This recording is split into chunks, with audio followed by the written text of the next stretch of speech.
Ya, baik. Bismillahirrahmanirrahim. Assalamualaikum warahmatullahi wabarakatuh. Waalaikumsalam Waalaikumsalam warahmatullahi wabarakatuh. Ya, selamat pagi semuanya. Alhamdulillah, syukur alhamdulillah senantiasa kita panjatkan hadirat Allah Subhanahu wa taala, karena berkat rahmat dan hidayahnya lah kita sampai pada hari ini masih bisa berkumpul meskipun melalui virtual ya. Kita bertatap maya dalam rangka perkuliahan perdana untuk mata kuliah pembelajaran seni musik di SD, yang mana ini merupakan mata kuliah yang sifatnya memang secara implementatif seharusnya teori praktek ya, namun secara umum antara praktek dan teori itu harus sudah bisa diseimbangkan berkenaan dengan adanya kondisi pandemi. Baik, terima kasih diucapkan kepada Kang Rosid yang membantu Ibu ya dalam hal teknis pelaksanaan dan penyelenggaraan meeting ini, karena sekali lagi Ibu dibantu oleh Kang Rosid dari setiap kegiatan webinar ya, kemudian meeting-meeting yang menggunakan akun Zoom punya kampus ya, sehingga ini merupakan kesempatan yang sangat berharga bagi Ibu ya, bisa menggunakan fasilitas kampus semaksimal mungkin. Kemudian Ibu ucapkan juga selamat datang sekali lagi, dan kita bertemu kembali ya di semester ini untuk mata kuliah yang mungkin ini sebagai kelanjutan dari mata kuliah sebelumnya, di mana mahasiswa sudah memperoleh pengalaman tentang bagaimana konsep yang mendasar dari pemahaman atau wawasan dari konteks seni. Ya, jadi kemarin kita semester yang lalu sudah belajar tentang konsep dasar seni. Sekarang kita akan menspesifikasikan atau lebih mengkhususkan di semester ini untuk salah satu rumpun dari bidang seni yang sudah pernah sempat dipelajari, yaitu seni musik. Ibu tidak perlu perkenalan lagi ya, karena sudah tahu semuanya bahwasanya di mata kuliah seni di kampus kita ya mungkin satu-satunya hanya Ibu saja yang bisa mengajarkan mata kuliah ini, karena terkendala kita terbatas dosen yang mengajarkan mata kuliah seni, karena memang latar belakangnya pun juga kita tidak punya, belum ada tambahan dari Bandung. Oleh karena itu terima kasih sekali lagi waktu yang sudah disediakan oleh mahasiswa untuk bisa berkumpul pada hari ini untuk minggu pertama ya, sesi perkuliahan yang memang dialokasikan untuk masa orientasi perkuliahan. Di situ kita akan mengetahui terlebih dahulu hal-hal apa saja ya yang nanti akan kita pelajari selama satu semester.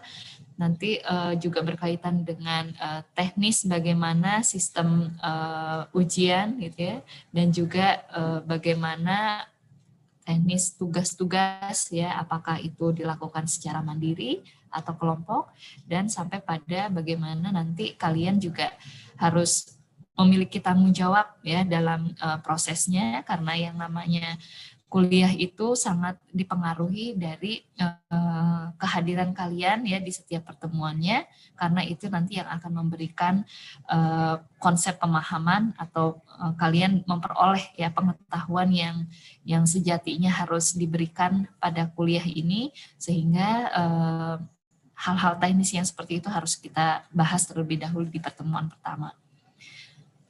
Terima kasih juga yang sudah bergabung di YouTube, karena mungkin kapasitasnya tidak bisa melebihi 100 orang ya, jadi dibagi di channel YouTube dan tidak mengurangi esensinya juga. Mudah-mudahan yang di YouTube bisa mengikuti dengan baik ya. Baik, secara umum Ibu akan memberikan gambaran terhadap apa sih mata kuliah ini ya, bisa dideskripsikan nggak kira-kira? Nah, ini Ibu izinkan untuk membagi screen. Bisa terlihat? Bisa, Bu. Bisa, Ya, Bu. baik. Nah, ini Ibu ambil sampel untuk yang di kelas A. secara umum, Ibu akan membacakan deskripsi perkuliahannya, di mana yang disajikan merupakan konsep dasar ya dari pendidikan seni musik dan pembelajarannya di sekolah dasar. Konsep dasar itu apa saja? Nah, tentu nanti kita harus bisa memilah ya cara atau kacamata yang kita gunakan untuk mengupas persoalan dari perkuliahan kita. Yang pertama ada bahan materi yang berupa teoretik dan secara teoretik dan juga secara praktek. Ya, bagaimana seni musik mampu memberikan pemahaman dan pengalaman secara estetis dan empiris kepada mahasiswa dalam hal problematika pembelajaran musik di sekolah dan masyarakat, kemudian mengenai nada dan juga penotasiannya, ya. Notasi ini berkaitan dengan penulisan musik. Jadi kalau kita kenal dengan adanya notasi musik itu ada notasi angka, ya, ada notasi balok, ada juga notasi simbol. Nah, itu nanti kita akan pelajari. Kemudian mengenai tonalitas atau tangga nada, baik itu yang orientasinya mayor maupun minor, serta bagaimana aplikasinya pada instrumen musik, ya, baik itu instrumen musik tradisional maupun juga instrumen musik barat, ya. Ibu tidak menyebutkan barat itu sebagai instrumen modern, tetapi instrumen musik barat, ya, karena yang namanya modern itu bukan menjadi rujukan atau digunakan dalam membedakan antara musik tradisi dan modern, ya, tetapi tradisi sandingannya adalah barat dalam hal pendidikan musik. Kemudian selain untuk instrumen musik tradisi maupun barat, juga kita akan menerapkan pada waditra karawitan yang dimiliki fasilitasnya di kampus, ya. Meskipun kita nanti tidak akan bisa secara tatap muka ya menggunakan langsung fasilitas tersebut, tetapi ini ada salah satu mungkin cara yang Ibu tawarkan agar mahasiswa dapat mengalami secara praksis ya bagaimana sebetulnya mengenal gamelan, mulai dari misalnya bagaimana sih bentuknya gitu ya. Kalian bisa melihat di media-media yang ada ya di Google, atau mungkin nanti ini Ibu akan menyiapkan salah satu alamat atau linknya untuk aplikasi gamelan yang mungkin bisa digunakan oleh mahasiswa. Kemudian membuat lagu-lagu sederhana untuk anak usia SD. Ini penting ya untuk memberikan pengalaman. Kan tadi di sini ada pemahaman dan pengalaman baik secara estetis maupun empiris. Nah, yang empirisnya mahasiswa harus mengalami untuk bisa memainkan alat musik, ya, kemudian juga membuat ya atau menciptakan sendiri, be creator. Kalian menjadi seorang pencipta ya lagu untuk anak-anak usia SD. Karena kan zaman sekarang mungkin lagu-lagu usia anak SD itu sudah sangat terbatas ya, yang yang dikeluarkan oleh memang seharusnya ada di tataran pendidikan sekolah dasar. Katakanlah misalnya guru-guru SD itu sejatinya mereka membuat lagu-lagu untuk anak usia SD. Bukan artinya tidak boleh menggunakan lagu-lagu yang ada secara umum, tetapi memang itu seharusnya disesuaikan dengan tema-tema pembelajaran yang ada di dalam buku, dalam kurikulum yang digunakan. Ya, maka dari itu perlu adanya kemampuan atau pengalaman ya bagi mahasiswa untuk bisa membuat lagu-lagu sederhana untuk anak usia SD. Nah, selanjutnya lagu-lagu tersebut tentu harus bisa dinyanyikan gitu ya, meskipun nanti mahasiswa mengatakan diri bahwasanya dia bisa nyanyi ya. Oke, itu bisa diantisipasi. Artinya karya yang dibuat itu tidak selamanya harus dinyanyikan oleh si pembuatnya, gitu ya. Bisa misalnya dia meminta untuk orang lain atau temannya ya, dalam konteks ini adalah mahasiswa, misalnya bisa bekerja sama dalam kelompok untuk menyanyikan karya lagu, gitu ya. Itu bisa. Kemudian dinyanyikan berlatih teknik vokal dan conducting. Ini perlu ya. Kenapa teknik vokal dan conducting yang Ibu masukkan? Karena ini bermanfaat pada saat nanti kalian sudah pembelajaran tatap muka ya, ketika di sekolah itu mengadakan upacara bendera. Mungkin upacara bendera itu langsung dilakukan oleh pelatih yang ada di luar unsur sekolah. Katakanlah sekolah nangkap pelatih dari sanggar gitu ya.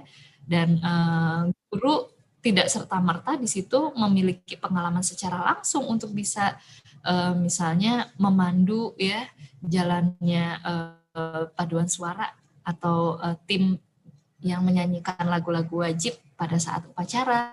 Ya, tetapi guru lebih vakum atau lebih tidak aktif ya dalam melatih teknik-teknik vokal, baik itu di kelas maupun dalam konteks kegiatan ekstrakurikuler.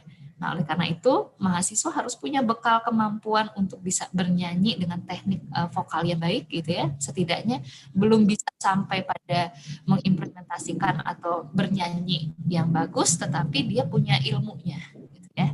Kalian harus punya pengalaman dalam konsep keilmuannya.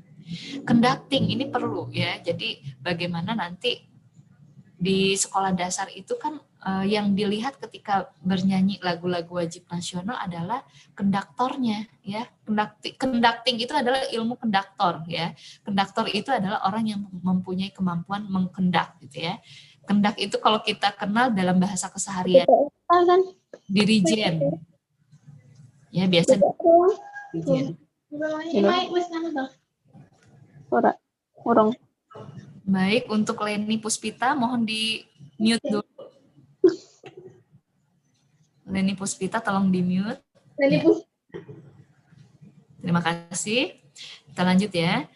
Nah, conducting ini biasanya disebut dengan istilah dirijen. Jadi orang yang memimpin jalannya suatu paduan suara ya. Kalau di sekolah atau di upacara-upacara kenaikan bendera itu konduktor itu pasti berdiri di depan tim paduan suara. Nah, kalian sebagai calon guru juga perlu ada pengalaman itu ya. Jadi bagaimana mengkendak atau memandu lagu yang memainkan tonalitasnya misalnya dengan birama 4/4. Nah, hitungannya seperti apa? Atau biramanya 3/4, tentu berbeda ya. Bagaimana gerakan conducting-nya? Nah, itu perlu dipelajari. Kemudian melatih secara eksploratif dan juga developmental music experience sebagai sebuah manajemen pertunjukan seni, sehingga nanti mahasiswa itu mampu membuat, kemudian merancang, kemudian mengelola, kemudian melaksanakan sebuah pertunjukan, ya pertunjukan musik tentu saja. Nah, meskipun nanti kita mesti harus menyesuaikan ya dengan masa pandemi ini, artinya pasti pertunjukan live itu tidak mungkin dilakukan. Atau mungkin enggak, karena kan memang dari SK Rektor sendiri pembelajaran di semester ini boleh blended learning. Artinya 60-40. Apakah memungkinkan dengan adanya izin orang tua ya, kita nanti melakukan sebuah kegiatan di mana kegiatan itu merupakan event atau pertunjukan seni musik sebagai ajang ujian akhir semester. Nah, ini nanti akan kita bicarakan ya. Belum menjadi final, tetapi nanti akan kita bahas pada saat pembahasan mengenai developmental music experience sebuah manajemen pertunjukan seni. Ya, jadi mahasiswa juga sebagai calon guru nanti pengalamannya kalian akan mengelola siswa ya dalam konteks aktivitas praktek di mana nanti kalian juga bisa menggarap sebuah pertunjukan seni ya, khususnya musik dalam kegiatan-kegiatan yang sifatnya bisa masuk dalam pelajaran intra maupun juga ekstra. Kemudian sampai pada ujian-ujian ya, ujian akhir semester maupun ujian tengah semester. Seperti hal yang sudah kita lakukan di semester terdahulu, Ibu sangat suka yang namanya ujian itu adanya di akhir pertemuan, gitu ya. Jadi untuk UTS maupun UAS akan kita seret ke akhir pertemuan 15 dan juga 16. Untuk UTS dalam bentuk ujian praktek kita akan laksanakan di pertemuan 15. Sementara untuk ujian akhir semester dalam bentuk ujian tertulis yang tentu saja untuk mempermudah juga ya proses pemeriksaan dan penilaian itu akan dibuat kayak semacam Google Form. Ya. Baik, untuk setiap pertemuan nanti kalian bisa mengaksesnya langsung ya di Spot. Jadi Ibu mungkin akan full menggunakan Spot untuk semester ini supaya nanti agak memudahkan juga dalam proses monitoring perkuliahan ya. Itu semua sudah terekam di Spot ini. Jadi mohon kiranya nanti mahasiswa bisa masuk ke Spot mulai dari pertemuan kedua ya, supaya nanti BAP-nya bisa muncul dengan adanya verifikasi salah seorang yang mewakili, apakah itu KM ataukah sekretaris atau koordinator MK, silakan ya. Nanti siapa yang bertugas untuk memvalidasi kehadiran di setiap pertemuannya. Seperti itu ya. Nah, ini di sini ada daftar mahasiswa. Mahasiswa sudah ada yang masuk. Ya, sudah. Ini nanti Ibu akan set siapa kira-kira KM-nya gitu ya untuk setiap kelas. Ini untuk kelas A. Kelas A. Jadi nanti misalnya Siti Husnul Khotimah, Ibu akan jadikan KM. Nah, maka nanti Husnul bertanggung jawab untuk melakukan validasi terhadap kehadiran teman-temannya di setiap pertemuan. Gitu ya. Mungkin Ibu rasa ini dosen-dosen sudah pernah ada yang menggunakan di semester yang lalu, ya sama seperti itu ya. Jadi Ibu mohon bantuannya untuk salah seorang yang akan ditentukan sebagai KM di sini, nanti akan Ibu set. Mungkin tidak hanya satu, mungkin supaya ada backup ya, ketika yang satu sakit atau yang satu tidak bisa berhalangan untuk hadir, maka yang lainnya bisa mewakili. Ya. Jadi Ibu minta kesediaannya 2 orang, ya 2 orang untuk dijadikan sebagai KM. Baik, secara umum gambarannya seperti itu. Jadi silakan mahasiswa bisa bertanya ya dalam konteks perkuliahan di pertemuan hari ini masih masa orientasi. Jadi Ibu akan lebih senang kita membahas tentang kesepakatan-kesepakatan di awal.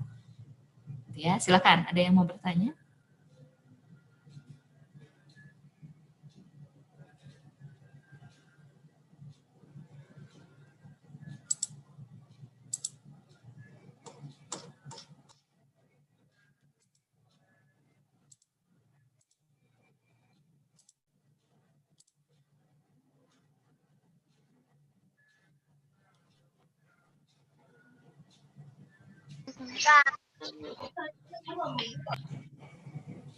Ya, baik.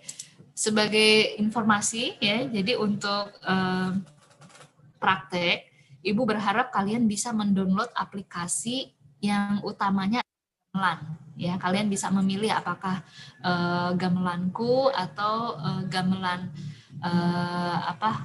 ada satu lagi kalau nggak salah, silakan kalian nanti pilih sendiri. Itu nanti akan menjadi salah satu tugas utama yang harus kalian siapkan. Jadi kalian tidak mungkin ya ke kampus, kemudian ke ruang seni untuk bisa berlatih gamelan. Jadi Ibu menyarankan untuk secara virtual saja dulu. Tapi ini kalian minimal mengalami ya, karena kondisinya sekarang pandemi virtual. Kalian bisa mendownload aplikasi-aplikasi musik yang ada di mungkin Google Play ya, atau di player yang ada di handphone kalian. Itu silakan menyesuaikan, tetapi yang Ibu sarankan adalah yang utamanya gamelan ya, tentang gamelan. Gamelannya gamelan degung ya, tetapi kalau misalnya kalian ketemunya gamelan Jawa juga is okay. Itu masih nyambung karena parameter atau nada yang digunakan ya untuk skala titik laras yang digunakan hampir mirip. Mungkin akan gunakan selendro kalau misalnya ada yang di Jawa. Kalau yang menggunakan di Sunda mungkin degung gitu ya, selendro juga ada. Silakan. Pokoknya cari aplikasi-aplikasi gamelan yang ada di Google Play untuk bisa kalian install di handphone masing-masing. Nah, selain itu kalian juga bisa selain menginstal gamelan ya, untuk aplikasi gamelanku, boleh silakan untuk yang lainnya, apakah piano virtual, gitar virtual, drum virtual dan sebagainya ya. Itu untuk tambahan ya untuk sebagai pelengkap ya dari aplikasi yang diwajibkan. Kemudian untuk buku sumber itu sudah ada semua di RPS, nanti kalian tinggal lihat ya apa yang diperlukan. Di sini juga kita ada buku yang digunakan dari perpustakaan, jadi kalian bisa sesekali kalau yang ada di Serang bisa merapat ke perpustakaan ya, di situ ada buku pendidikan seni musik yang bisa kalian jadikan sebagai buku sumber ya.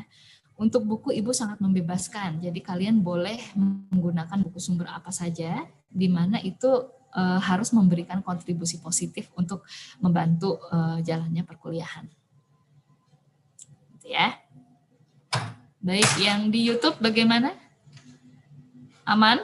Ada pertanyaan nggak? Coba bentar, Ibu lihat dulu. Yang di sini silakan, kalau mau yang bertanya boleh ya, boleh di chat, boleh langsung bicara, silakan.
Baik, silakan ada yang mau bertanya?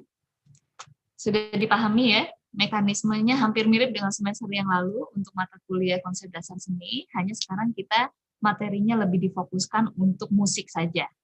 Ya, untuk materi-materi yang terdahulu di konsep dasar seni yang sudah sempat diperoleh itu juga bisa diambil lagi, ya, bisa kita gunakan. Nanti akan kita bahas ya, sesuai dengan konsep pembahasan di tiap pertemuan ya. Jadi kalian tidak mesti harus menggunakan sumber yang Ibu sarankan di dalam RPS, tetapi kalian juga bisa mencari sumber-sumber lain yang komprehensifnya kita bisa membahas itu sesuai dengan apa yang sudah disiapkan di RPS. Nah, untuk kehadiran ya Ibu kira sekali lagi karena ini kalian Ibu anggap sebagai mahasiswa ya, jadi sudah maha. Beda dengan siswa ketika kalian SMA, ya SMP, yang harus didorong-dorong untuk belajar, untuk kuliah, untuk belajar ke sekolah ya. Tetapi kalian kalau sudah posisinya sebagai mahasiswa, kalian punya tanggung jawab yang berbeda ya dengan anak SMA. Jadi silakan untuk kehadiran Ibu sih lebih menganggapnya ini sebagai sebuah tanggung jawab moral ya secara privately ya secara pribadi. Jadi mahasiswa harus punya kesadaran bahwa saya perlu belajar. Ya, saya perlu menuntut ilmu sehingga diperlukan adanya kondisi. Kondisinya adalah kalian harus hadir di setiap perkuliahan. Ya. Nah, untuk perkuliahan kita senantiasa menggunakan fasilitas meeting yang ada ya di internet, baik itu Zoom maupun juga Google Meet. Tetapi kalau untuk Zoom ini yang seperti pertemuan pertama ini mungkin kita lakukan hanya di pertemuan pertama dan pertemuan terakhir ya.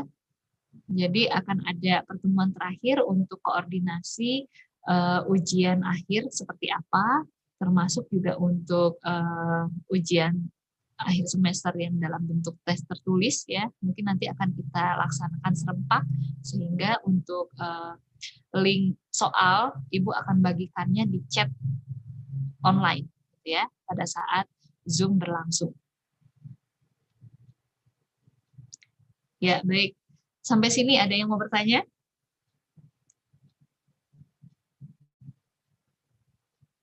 Sudah jelaskah?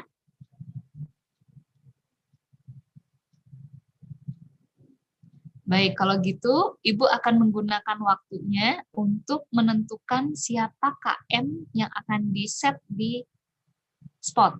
Ya, mulai dari kelas 1 dulu. Kelas A, dari kelas A.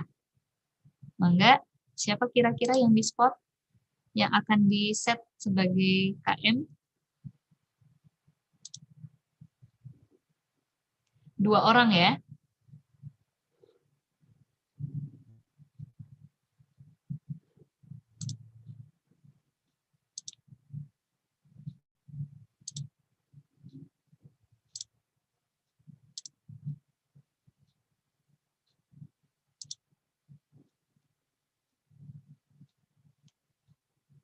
Baik, untuk menentukan orang-orangnya ya yang akan di-set KM, silakan nanti kita beralih ke grup yang ada di WA Studies ya.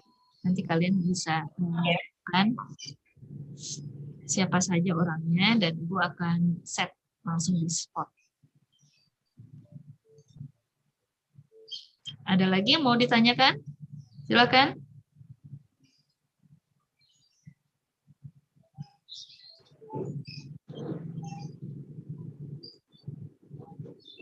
Baik, untuk menentukan orang-orangnya. Ya. Jika sudah tidak ada, Ibu akan akhiri saja pertemuan pada hari ini karena ini merupakan kesempatan untuk bisa menginformasikan ya terlebih dahulu bagaimana 1 semester ke depan kita akan menjalankan proses perkuliahan. Tidak ada materi, jadi kita akan mulai materinya di pertemuan kedua, tetap dijadwal di kelasnya masing-masing ya, menggunakan Google Meeting. Begitu ya? Sudah jelas? Sudah, Bu. Iya, baik. Sudah jelas, Bu. Iya, baik. Terima kasih. Ibu akhiri pertemuan hari ini. Billahi taufiq wal hidayah. Wassalamualaikum warahmatullahi wabarakatuh. Waalaikumsalam warahmatullahi wabarakatuh. Terima kasih, Bu. Ibu. Terima kasih, Bu. Terima kasih, Bu. Ya, mangga.